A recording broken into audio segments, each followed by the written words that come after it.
En 1928, Bill Jarmuth Stephenson se pasó todo un año comiendo exclusivamente carne y agua. Y lo que ocurrió después te sorprenderá. No, pero es bastante flipante. El bueno de Stephenson fue un explorador del Ártico muy famoso de la época, un aventurero de estos de película, ¿no? Sus expediciones fueron más allá también de lo legendario. El tipo no solo vivió con los inuits, los esquimales, durante varios meses, sino que incluso aprendió a alimentarse y a vivir con la dieta ártica que ellos llevaban. O sea, no es que se llevara ahí un Tupperware con la comida que le había hecho la mamá, no. Estuvo unos meses viviendo con ellos y fue todo a base del 90% de carne crudo, bebiendo también agua, pero también bebiendo mucha sangre ahí a lo bestia, ¿no? Como hacían ellos, que parecían así un poco de vampiros. Si buscáis fotos de estos esquimales, de los inuit, os dais cuenta que cuando están comiendo ahí la carne, están todos que parece que acaban de matar a alguien, ¿no? No sé si es porque al cabo de unos años echaba de menos ahí a congelarse las pelotillas, a lo mejor, pero fue en 1928, cuando había regresado en plena ciudad, ya estaba en plena ciudad, plena civilización, que estaba listo para el siguiente desafío. No se trataba de otro viaje a ningún lugar más perdido que yo en una convención vegana, sino de una hazaña que podía realizar en su lugar de residencia, ahí en la ciudad de Nueva York, la cosmopolita del mundo, la capital del mundo, donde van todos los extraterrestres ahí. Para los que me seguís de hace tiempo, no sorprenderá mucho este desafío, pero tanto para la época pasada como la época actual, el desafío era chocante. Decidió que no comería nada más, aparte de carne y agua, durante todo un año entero. Quería demostrar la eficacia de la dieta inuit que había visto consumir durante años a la población indígena y que había vivido él en sus carnes durante meses. Y es que los había visto seguir una dieta basada en pescado, carne de foca, ballena, caribú, aves acuáticas, ¿vale? Con un consumo muy limitado de vegetales, claro, que va a crecer ahí en el hielo. Casi no había nada de vegetales, era todo, al fin y al cabo una dieta carnívora, siguiendo unas premisas que al fin y al cabo estos inuit seguían esa intuición. Lo que iba en contra de los conocimientos de nutrición de la época y los actuales, porque hemos seguido esa vertiente. Y vamos a ver cómo terminó este señor, lo que pasó y algunos extractos de uno de su libro, ¿vale? The Fat and the Land. Muy buen libro, por cierto. Ya sabéis que soy un abocado. Soy un abocado. Tengo grasas y soy una fruta... Yo qué sé, ¿qué estoy diciendo, tío? Estamos hablando de la dieta carnívora, que he hablado de esto montones de veces aquí en el podcast que sigo consumiendo. Ya habréis visto un episodio el último de estos del tema, que sigo consumiendo una dieta carnívora, aunque es verdad que estoy incorporando frutas. Es una carnívora con frutas. Nada de vegetales, fruta y carne y ya está. Y agua, lógicamente. Como más mineral esté, mejor. Por esto, con la tontería, me he terminado como aficionando al agua con gas, porque al fin y al cabo las que es de mineralización fuerte siempre son con gas. Y aquí donde siempre voy, pues he terminado siempre comprando agua con gas. No me gustaba nada el gas antes y ahora es lo único que puedo beber. Así que ya estoy acostumbrado. Eso sí, cuando estoy en casa de mis padres o en España, estoy comprando agua de estas, agua de mar. Agua de mar que podéis encontrar por internet, que es un agua súper salada. Realmente te tienes que hacer un chupito de agua de mar y dentro hay como todos los minerales. Tienes sodio, magnesio, potasio y todo lo demás, ¿vale? Entonces me hago un chupito de estos de agua y después bebo la agua de filtro de mis padres, que está de puta madre. Es buenísima esa agua. El agua de filtro es la hostia. Y entonces esta es la combinación perfecta. Cuando estoy en otros países, botella, eso sí, de cristal, porque si no, con el sol y las botellas realmente están muchísimas horas en los almacenes y esos plásticos con el calor y todo lo demás, esa polución entra dentro del agua y es lo que terminamos consumiendo. Por tanto, siempre de cristal y ya de paso es una mejora también para el medio ambiente. ¿De acuerdo? Aunque lo mejor siempre, como digo, sería el agua de mar filtrada, donde sacan todas las mierdas, y el agua de filtro combinada con esto ya es una hostia, es la hostia. Pero hoy no vamos a hablar de mí. Vamos a hablar del bueno de Stephenson y este experimento que hizo, a ver qué pasó, y lo vemos aquí en el podcast multipotencial de Pau Ninja.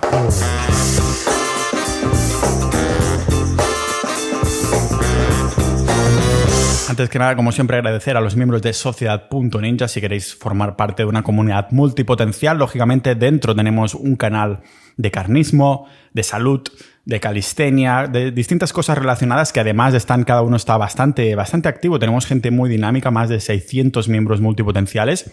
Y acordaros que cada 50 miembros sube un poquito el precio para los nuevos. Es decir, que lo que pagues ahora es lo que pagarías ya en la renovación, si decides renovar. Realmente los precios se mantienen. Los que entraron primeros hace ya 2 años siguen pagando sus 10 euros mensuales, ¿de acuerdo?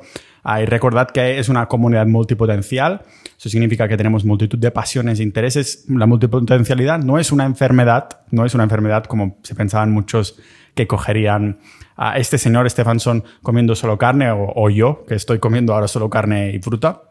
No es una enfermedad, sino que es simplemente cómo funciona nuestro cerebro. Nos interesan un montón de temas apasionados de mil y una cosas, ¿no? Algunos más, menos, a veces secuencial, a veces simultáneo.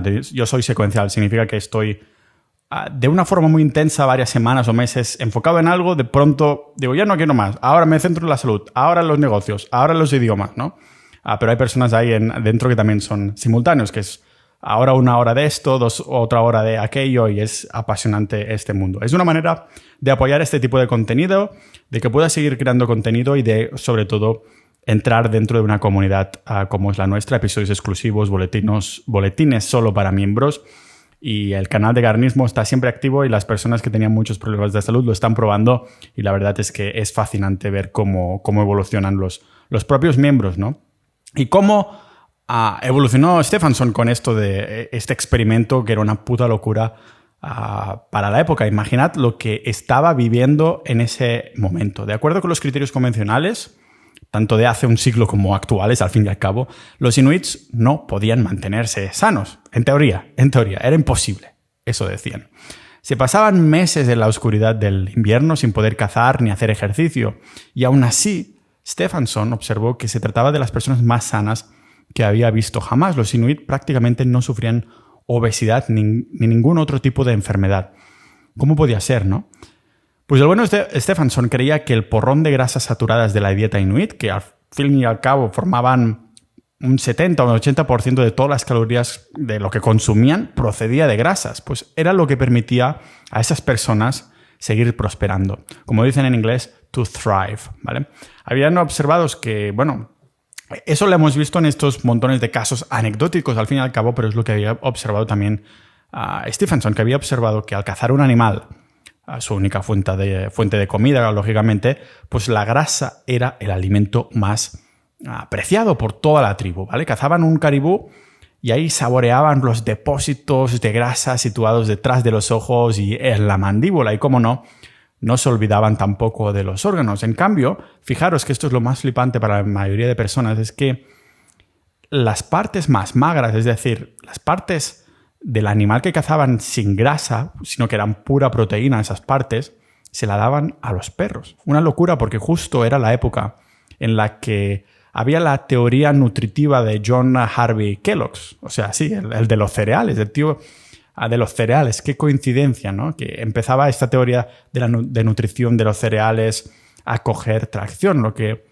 dice que hay que comer como muchísimos cereales para desayunar, ¿no? Y él vendía cereales casualmente. No, que va, coincidencias para nada preparadas, que va. Lo fantástico de todo esto es que Kellogg's, el cabrón, lo estaba alineando súper bien, ¿vale? Como si fuera una religión, casi como si tuviera fanáticos de religión que creían que las verduras y los cereales eran virtuosos, ¿no? En el sentido de que si comías carne y grasas saturadas te iba a explotar el corazón. En serio. Fue entonces que se le empezó a llamar grasas saturadas, que te saturan el corazón, en vez de lípidos, como se había hecho hasta entonces, en esa época. Con un nombre así, ¿cómo no te va a dar miedo comerte algo que se llama saturada, ¿no? Grasa saturada. Claro, los médicos occidentales creían que la dieta inuit era deficiente, que le faltaba vitaminas y era que peligrosa si te faltaban vitaminas, lógicamente. Pero Stefansson lo vio desde una perspectiva diferente. Básicamente lo había visto con sus propios ojos. La población inuit que él había conocido estaba totalmente sana.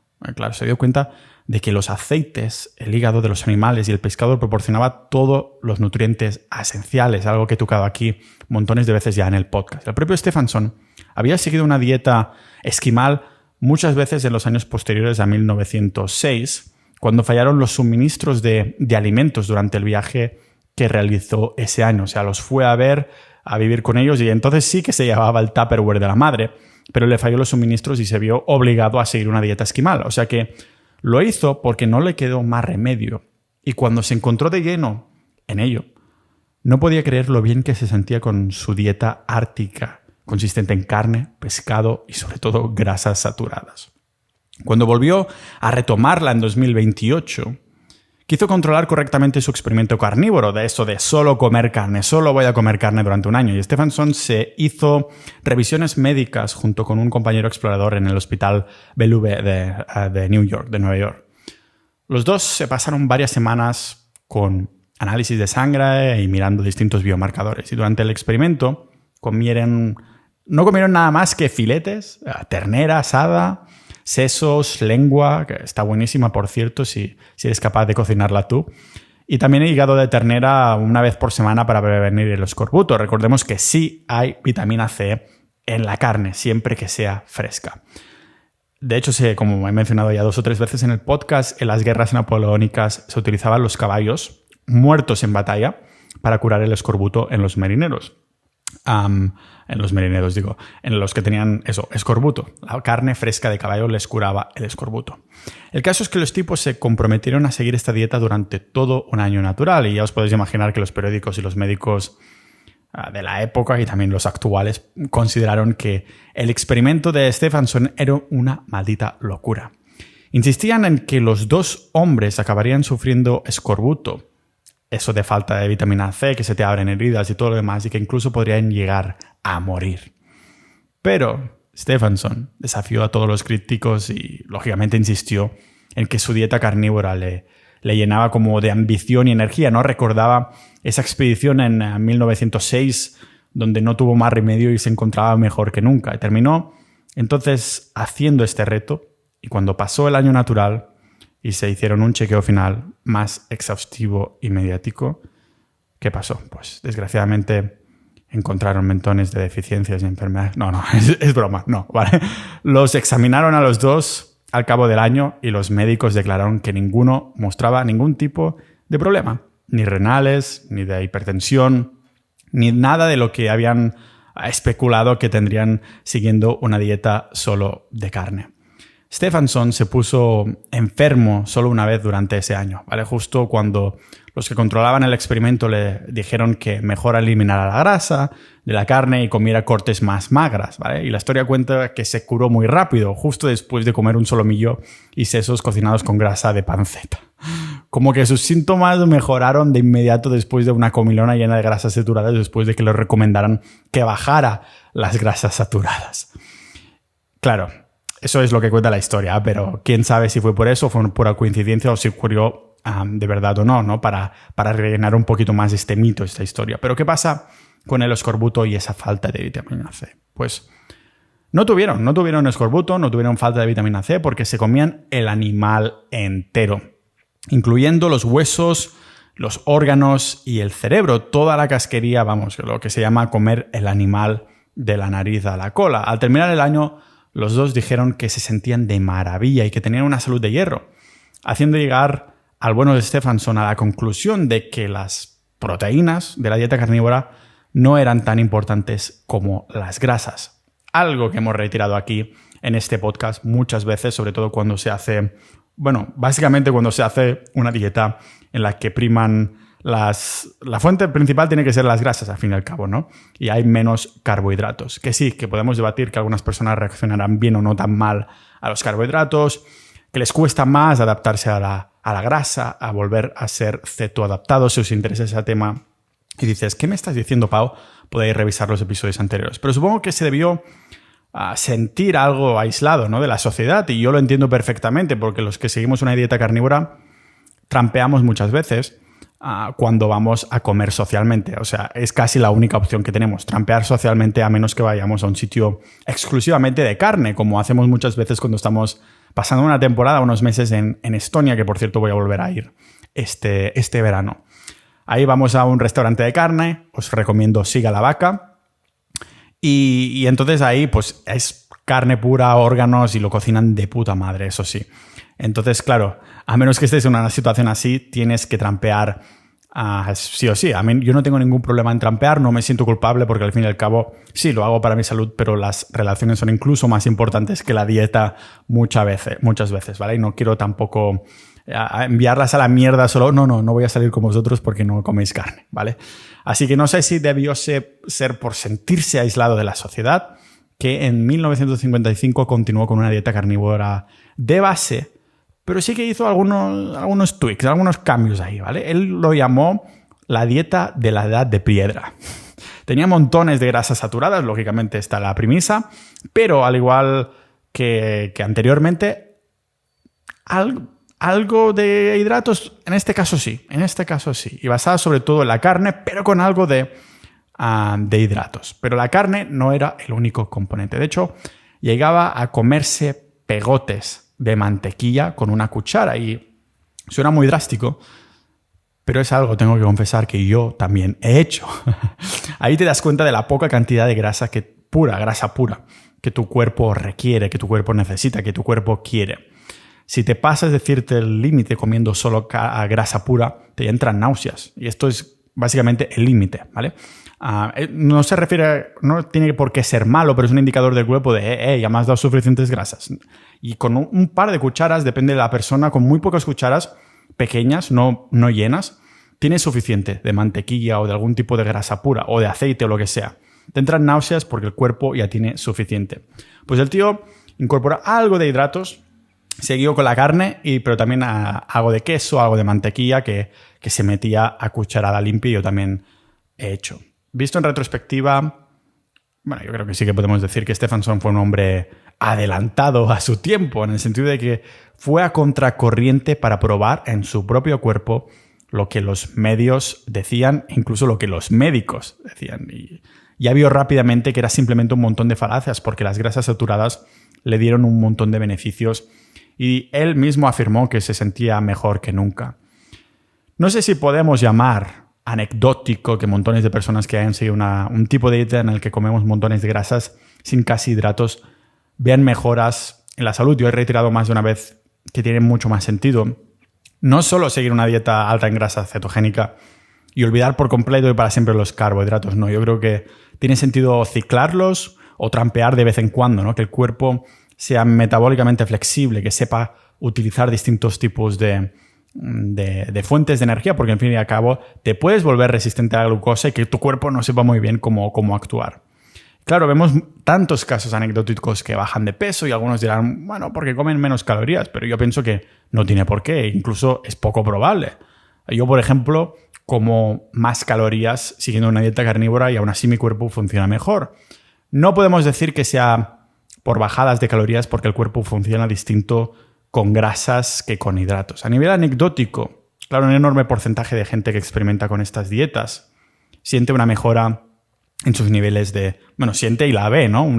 Si te haces analíticas y demás, una mejora de niveles de azúcar en sangre, una reducción de la presión sanguínea y un alivio tanto de la ansiedad como de la depresión. Al fin y al cabo, la dieta cetogénica se empezó a implementar para los que estaban enfermos del coco y tenían problemas mentales y demás, como para reducir esa ansiedad y depresión como primer paso. Además, pensemos que hay médicos que han conseguido que sus pacientes diabéticos dejen la insulina, puedan olvidarse de la insulina pasando a una dieta alta en grasas y baja en carbohidratos. Son casos anecdóticos, ¿vale? Yo siempre que hago episodios sobre la dieta carnívora pongo evidencia, pero sabemos hoy en día que en este tipo de ciencia que hay estudios para todo, evidencia para todo, puedes intentar contrarrestar un estudio con otro o algo por el estilo. Así que siempre yo soy un gran, ¿cómo lo llamo? Fanático de decir, pruébalo en tu propio cuerpo y después me cuentas, ¿no? Lo vas, monitorízate tú, mírate tú, analízate tú y a ver cómo te sientes y intenta escuchar a tu cuerpo. Pero por eso digo que cuidado con esto porque No deja de ser anecdótico, igual que dietas veganas, vegetarianas y cosas así, cuando la gente se encuentra bien durante un tiempo y de pronto se apagan, las chicas se quedan sin la menstruación, hay montones de testimonios en YouTube de ex veganas que lo dejaron por estos motivos y muchos más, ¿no? Cuando tu cuerpo te dice, no puedes tener hijos porque estás fatal, ¿qué otra señal tienes, no? Aunque bueno, ya como he dicho, he hecho varios episodios sobre la dieta carnívora y la ciencia que hay detrás. Lo innegable, y yo creo que es incuestionable, es que tanto la alimentación occidental como la medicina moderna, que ambas están centradas en beneficios económicos, lógicamente, han hecho que buena parte de la población tenga problemas de sobrepeso y que hayan empezado a surgir montones de enfermedades que antes no existían. Pensemos en aceites vegetales, azúcares refinados, hidratos. Se compran mucho más que cualquier producto que tenga grasas y colesterol, que ya vimos cómo son esenciales, no solo para el desarrollo de nuestro cuerpo y hormonas, sino para estar vivos, para seguir vivos. Y qué bien vivió Vilhjálmur Stefansson hasta los 82 años. Pero antes de que digas, la carne lo hizo vivir tanto, tengo que seguir su ejemplo, ¿no? Porque vivió tanto tiempo en esa época, además, 82 años en esa época es mucho, y sí lo es, pero tengo que ser objetivo, porque sí, murió a los 82 años, pero de un ataque al corazón. Algunos veganos dirán, seguro que es porque tomaba tantas grasas saturadas, pero no sé yo. Tantas décadas comiendo así carne y grasas saturadas y el ataque le vino a los 82 años, no sé yo. Hay montones de otras cuestiones, ¿no? A lo mejor estaba todo el día sentado o tenía malos hábitos, rollo, no hacía ejercicio o exposición a radiación. Hay montones de cosas que podrían pasar, ¿no? ¿Quién sabe? Pero lo que está claro es que la historia de Stefansson no deja indiferente y tampoco un fragmento de su libro que he mencionado al principio en la introducción, el libro que se llama The Fat of the Land de 1956, traducción sería como La grasa de la tierra, que os quiero leer en esta segunda fase segunda parte del episodio. Nos dejó con unas conclusiones que me gustaron bastante, ¿vale? Dijo, básicamente divide las fases de la nutrición humana en 3 fases. Dice, hoy en día prácticamente todo el mundo sigue una dieta basada en la agricultura, ya que incluso los esquimales que viven en la costa norte de Alaska han sucumbido a nuestras modas culinarias. Sin embargo, todavía quedan unos pocos lugares en los que los hombres siguen recurriendo a las dietas que precedieron a la agricultura. Además de que hay libros que en los últimos 3.000 años escriben las vidas de los cazadores y de los pastores. Teniendo esto en cuenta, si el estudio especulativo de nuestros ancestros comenzó en la etapa en la que merecieron por primera vez el calificativo de antropoides, o también hombre mono, entonces la historia de su dieta se podría clasificar en 3 etapas principales: recolección, caza y agricultura. Según los geólogos, la etapa de recolección, el periodo de hombre mono, ¿no?, duró varios millones de años. Durante esa época los hombres comían raíces, tubérculos, brotes, hojas, frutas y frutos secos, así como gusanos, caracoles, roedores, huevos, polluelos y un montón de cosas raras que dice por aquí, ¿vale? Este periodo duró lo suficiente como para que nos adaptásemos a digerir y asimilar correctamente la dieta, de manera que pudiéramos estar sanos. De hecho, hoy en día también podemos hacerlo, tal y como demuestran los vegetarianos como Bernard Shaw, que tienen suficiente dinero como para, esto lo pone en su extracto, como para comprar estos alimentos bastante caros. Las enfermedades provocadas por la falta de alimento, incluyendo deformidades óseas y problemas en el parto, no parecen preocupar a los nativos de las selvas ni a los vegetarianos acaudalados que disponen de suficiente cantidad del mismo tipo de alimento que permiten subsistir a los monos. Después de la larga fase de recolección tuvo lugar la etapa de la caza, durante la cual los simios se convirtieron definitivamente en humanos. Esta fase tuvo una duración de entre 1 y 3 millones de años. Fue un periodo lo bastante largo como para hacer que la digestión y la asimilación de los alimentos se adaptasen a una dieta principalmente carnívora. Según lo que sabemos hoy en día sobre los denominados salvajes, los alimentos del periodo de caza abarcan desde dietas totalmente carnívoras en las tierras en las que había abundancia de hierba y prácticamente no había selvas, hasta regímenes parcialmente carnívoros en los sitios en los que era conveniente complementar la carne con cierta cantidad de comida para monos. Me hace gracia cómo hace referencia a comida para monos, en vez de vegetarianismo o algo por el estilo. Hasta donde sabemos, todos los hombres de esta época tenían una salud igual de buena, tanto los que vivían por completo siguiendo la nueva dieta del cazador, como los que combinaban la dieta nueva con la vieja. En ambos casos, no llegaban a sufrir enfermedades provocadas por deficiencias alimentarias, y esto es algo que se sabe con certeza en el caso de quienes seguían una dieta exclusivamente carnívora y que era probable entre quienes combinaban la recolección y la caza.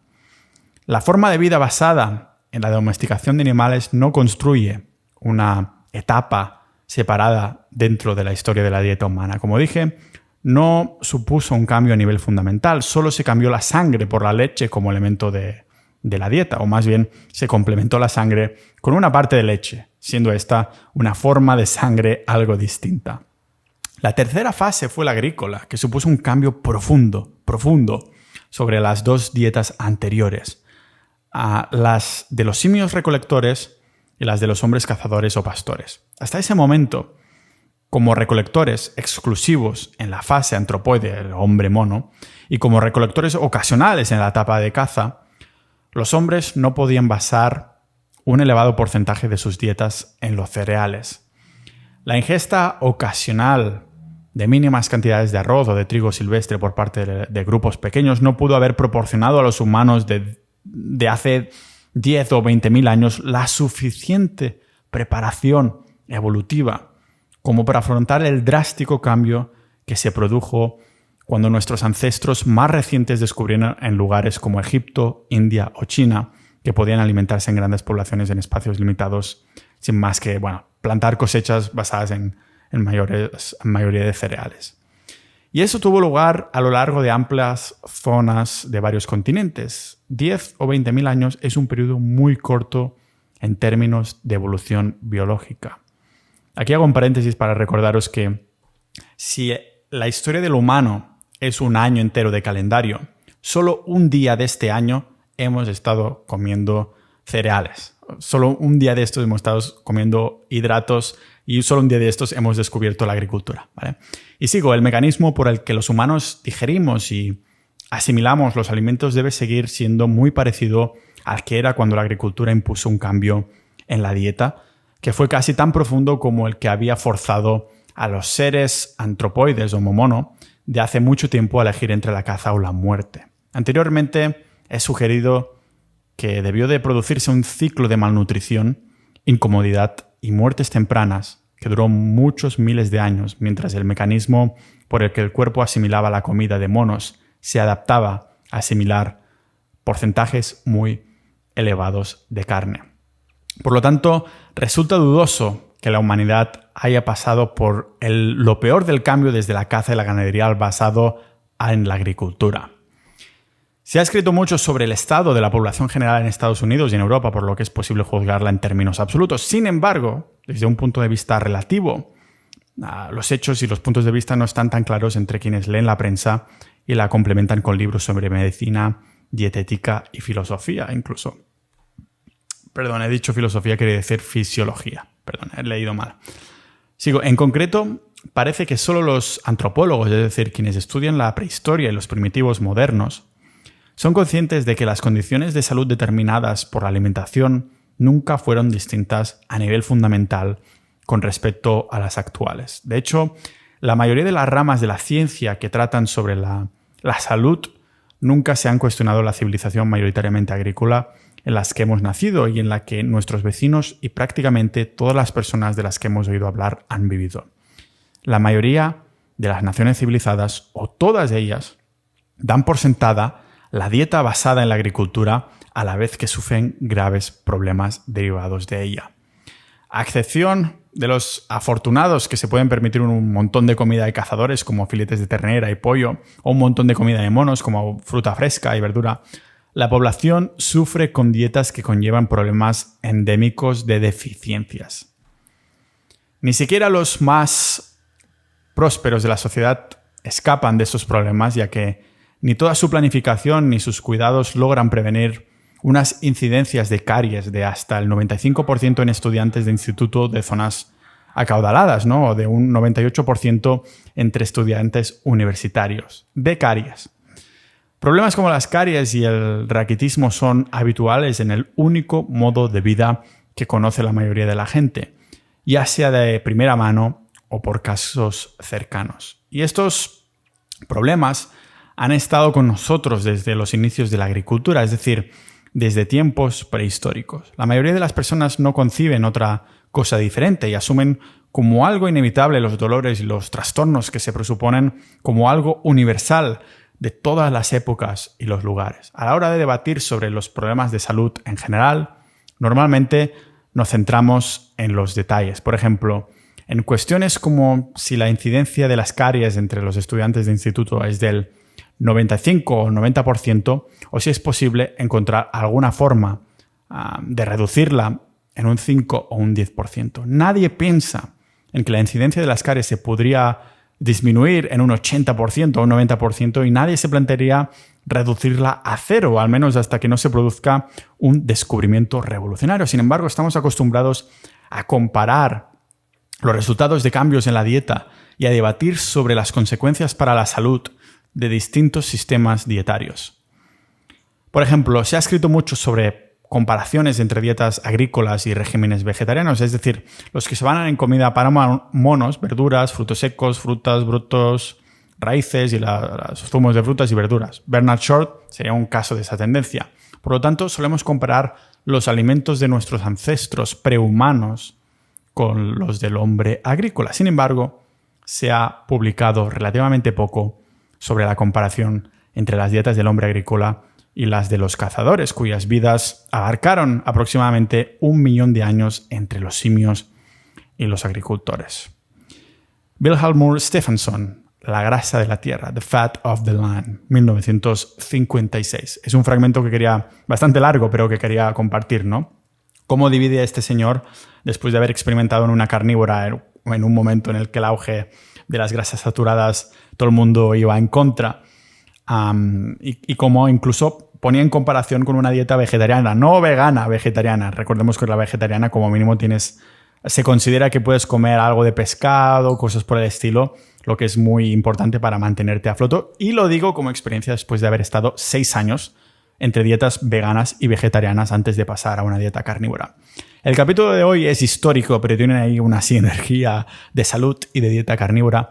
Pero hablo de historia porque no solo la historia de Stefansson de comer carne, sino también de que nos pone en perspectiva cuál ha sido la evolución del ser humano y cómo es imposible habernos adaptado en tan poco tiempo, de 10.000 a 20.000 años, a estos cereales y a estas cosas, ¿no? Es como normal que tengamos todas esas enfermedades que se van viniendo, que se van viniendo y que se van viniendo. Sea como sea, como siempre, nos veremos próximamente en más episodios de distintas temáticas, porque esto es un podcast multipotencial. El podcast multipotencial, por cierto, antes de decir adiós, id a sociedad.ninja, mirad qué hay por ahí y a ver si queréis uniros a nuestra comunidad, episodios exclusivos, boletines, una comunidad que es la hostia de multipotenciales que nos apasionan un montón de cosas y que estoy súper agradecido que apoyen a estas horas que dedico a hacer estos episodios, y a ti también, que seguro que te vas a unir, claro que sí.